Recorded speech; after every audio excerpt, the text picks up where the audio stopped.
up, guys? So today I'm just going to be talking about the interior of the Maverick. This is the 2021. This is the Turbo RR, 195 horsepower. She's a beast. But basically we're going to talk about the interior, right? And what all the switches do, the controls, and just go through that stuff.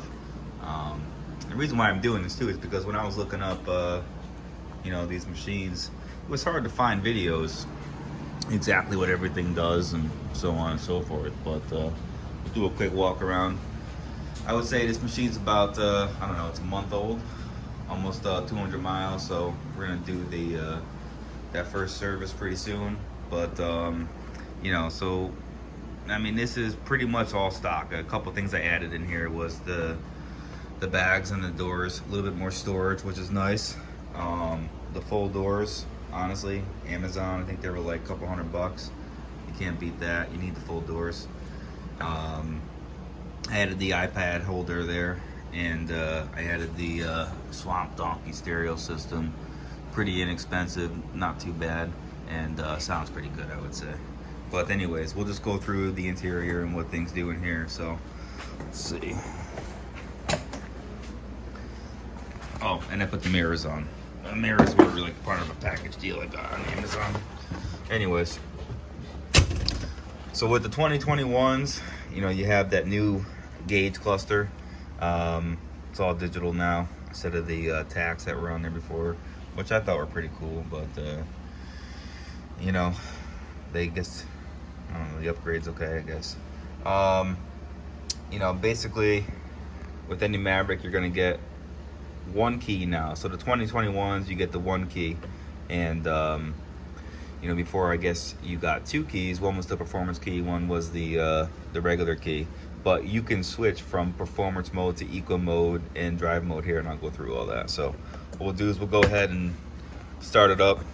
Now this is cool too. A lot of people don't know this, that if you just tap this button, it's not going to start the machine, but it'll just put it in standby mode. It'll turn everything on, which is cool.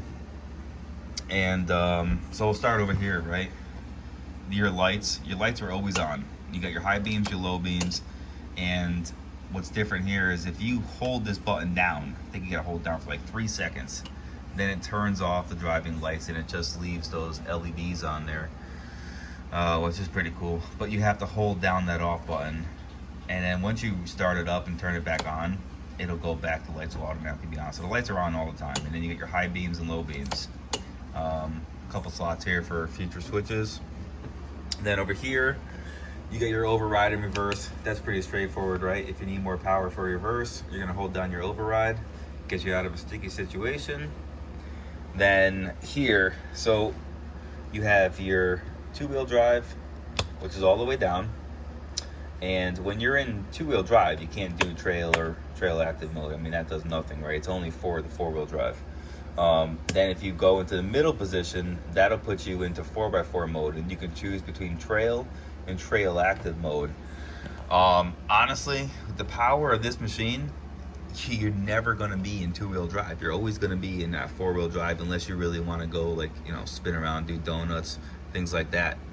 For the most part, you're in four-wheel drive and you're in trail active mode. That trail active mode is amazing. I mean, the way it sends the power to those front tires and switches it around to give you the right amount of power to each wheel, which is cool. Also, when you're switching back and forth between two-wheel drive and four-wheel drive, you'll see that your lights go off on here.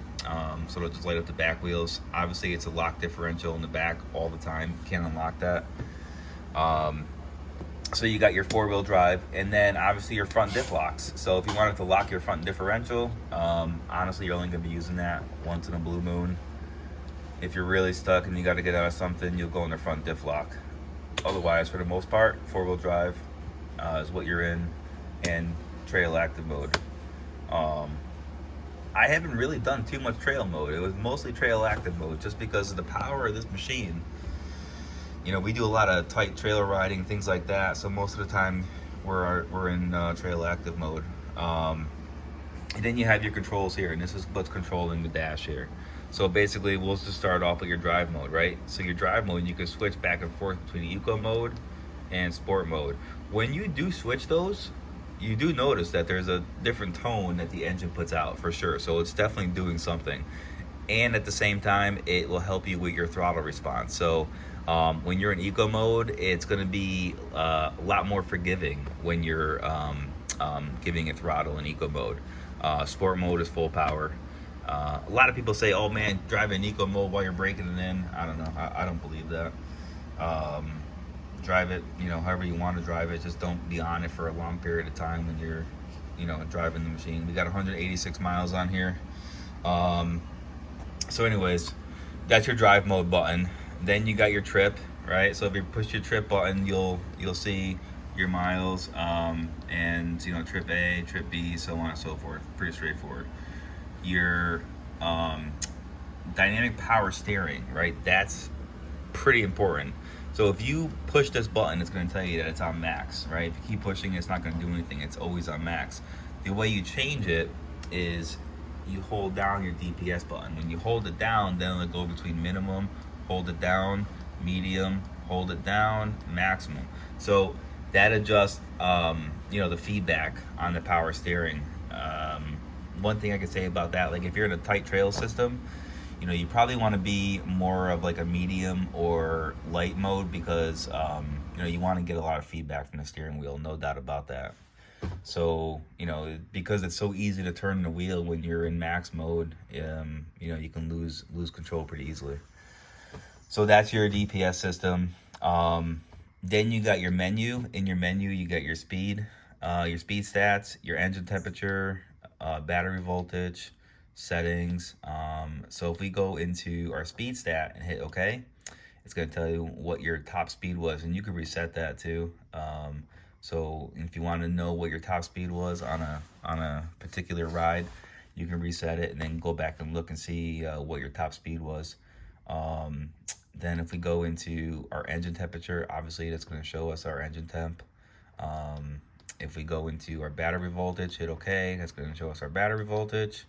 Settings, so you can switch between your speedometer, RPM, what you want and where you want it placed. So we see that we changed the mile per hours over here, and our RPMs are over here now. What else we got? So then we have settings, speed, and I think that's pretty much it.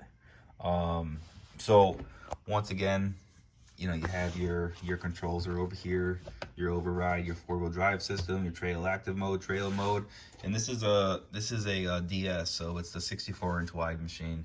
I know that if you get like a the RS, even if you get like a what's the trail one, or the rock crawl, the RC, there are different setups for the differentials, and you get like a rock mode and things like that. But this is the DS, and this the Turbo RR.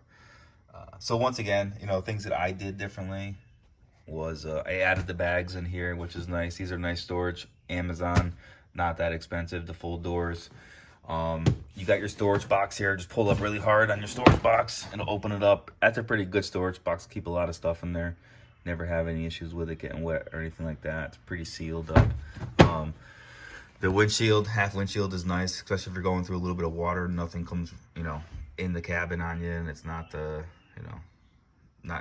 blocks a lot of dust with this little flap up here, which is cool. You got your gear shifter down here. I added a bigger gear shifter in here. I thought the little knob that they gave you was kind of corny.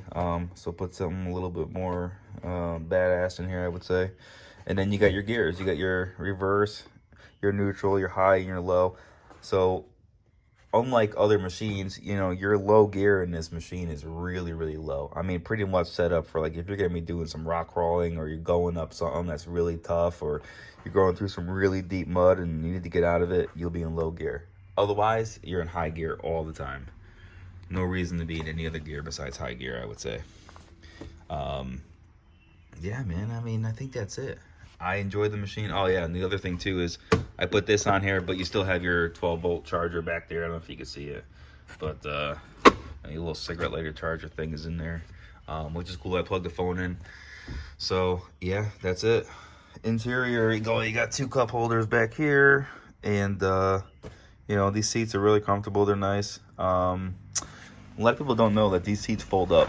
So if you're doing some cleaning, you got underneath them, you pick them right up. They're just held on by the Velcro. And if you got to remove them or anything like that, you just, you got the 2 bolts there and the 2 bolts in the front. They're not quick release seats. So it's not like the RZR where you can just pull on a tab and pull the seats out. It doesn't work that way. You got to take all the bolts out and take the seats out. But yeah, interior is awesome. This is why I went with this machine, because there's so much leg room in here. You can definitely move your steering wheel up and down. The seats all go back and forth, which is really nice, so you can adjust yourself. But honestly, with the Maverick, the best thing is you're in it like a race car. You're down low, you're laid back, and so I mean, it's a whole different feel from a RZR or a lot of other machines that are out there. The Mavericks definitely sit lower. You're definitely more like the race car position, and that's why I went with this machine over the Pro XP. I mean, give up a little bit to gain a lot, I would say. So yeah, awesome machine. I'm loving it. And click subscribe to the channel. We're trying to get some more content out there, and hopefully some stuff that you guys would enjoy, especially if you like side-by-side, you like the Mavericks and you're interested in one, or you're trying to find some information on them. Yeah, stay tuned for some upgrades we're gonna be doing the machine and things like that. So all right, guys, thanks a lot.